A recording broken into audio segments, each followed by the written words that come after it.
Hi friends, இன்றைக்கி இந்த வீடியோவில் பார்க்க போகிறது சத்தான புளிக்குழம்பு ரெசிபி தான். வாங்க எப்படி செய்யுதுன்னு பார்க்கலாம். அதுக்கு தேவையான காய்கள் எல்லாமே நான் ஃபஸ்ட்டே கட் பண்ணி எடுத்து வச்சுருக்கேன்.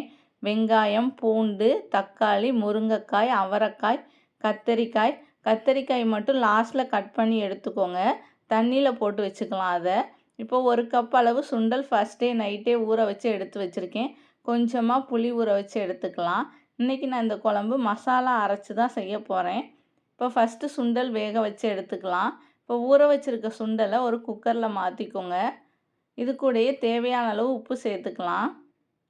இப்போ குக்கர் மூடி போட்டு விசில் போட்டு ஒரு 5 விசில் வேக வச்சு எடுத்துக்கலாம். இப்போ சுண்டல் வெந்து வரதுக்குள்ளேயும் இந்த குழம்புக்கு தேவையான மசாலா ரெடி பண்ணிக்கலாம். இப்போது அடுப்பில் ஒரு பேன் வச்சுக்கலாம். கொஞ்சமாக ஆயில் சேர்த்துக்கலாம். ஆயில் ஹீட் ஆனதுக்கப்புறம் 1 டீஸ்பூன் கடலைப்பருப்பு, 1 டீஸ்பூன் பச்சை அரிசி, 1/2 டீஸ்பூன் மிளகு, 1/2 டீஸ்பூன் ஜீரகம் சேர்த்து லைட்டாக வறுத்துக்கலாம். இப்போ அரிசி நல்லா பொரிஞ்சிருச்சு. இது கூடயே கொஞ்சமாக நான் வெந்தயம் சேர்த்துக்கிறேன்.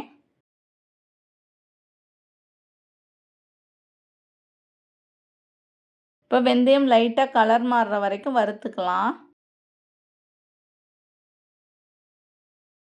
இது கூடயே இப்போ தோல் நீக்கிட்டு வாஷ் பண்ணி வச்சுருக்க சின்ன வெங்காயம் கொஞ்சமாக சேர்த்துக்கலாம். இந்த புளிக்குழம்புக்கு சின்ன வெங்காயம் தான் ரொம்ப டேஸ்ட்டாக இருக்கும்.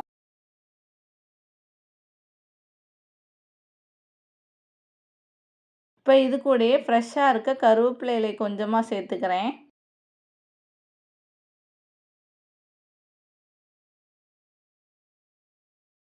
நல்ல பழுத்த தக்காளியாக ஒரு பெரிய சைஸ் தக்காளி கட் பண்ணி சேர்த்துக்கிறேன்.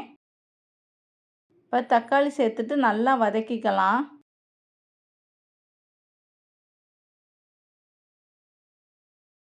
தக்காளி வதங்கும் போதே இந்த குழம்புக்கு தேவையான மஞ்சள் தூள் சேர்த்து வதக்கிக்கலாம். இப்போ இது கூடயே 3 டேபிள் ஸ்பூன் அளவு துருவன தேங்காய் சேர்த்துக்கிறேன். தேங்காய் சேர்த்துட்டு ரொம்ப நேரம் வதக்க தேவையில்லை.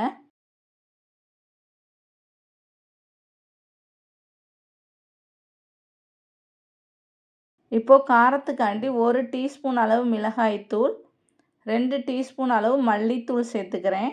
அப்படி இல்லாட்டி நீங்கள் வர கொத்தமல்லி விதை சேர்த்துக்கலாம். வரமிளகாய் சேர்த்து வதக்கிக்கலாம். நான் இன்றைக்கி மிளகாய்த்தூள் மல்லித்தூள் சேர்த்துக்கிறேன்.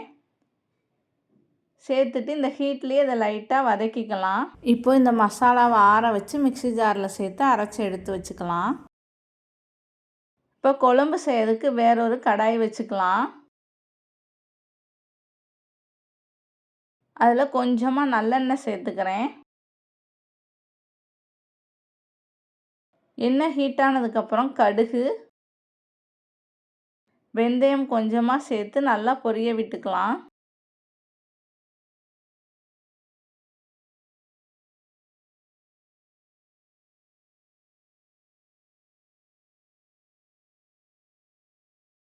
இப்போ இது கூடயே 5 பல்லு வெள்ளை பூண்டு, கொஞ்சமாக சின்ன வெங்காயம் சேர்த்து வதக்கிக்கலாம்.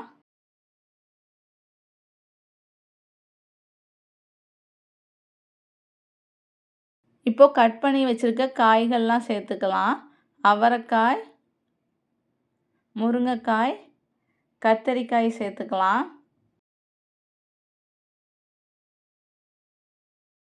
இப்போ இந்த காய் எல்லாத்தையும் நல்லா வதக்கிக்கலாம் இந்த எண்ணெயிலேயே. காய் நல்லா வதங்கும் போது தான் இந்த குழம்பு ரொம்ப டேஸ்ட்டாக இருக்கும். இப்போ அரைச்சி வச்சுருக்க மசாலா சேர்த்துக்கிறேன்.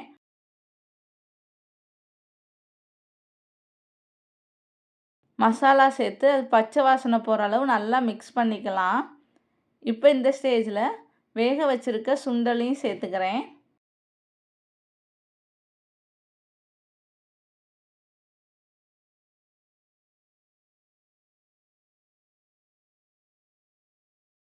இப்போ நல்லா கொதிக்குது குழம்பு.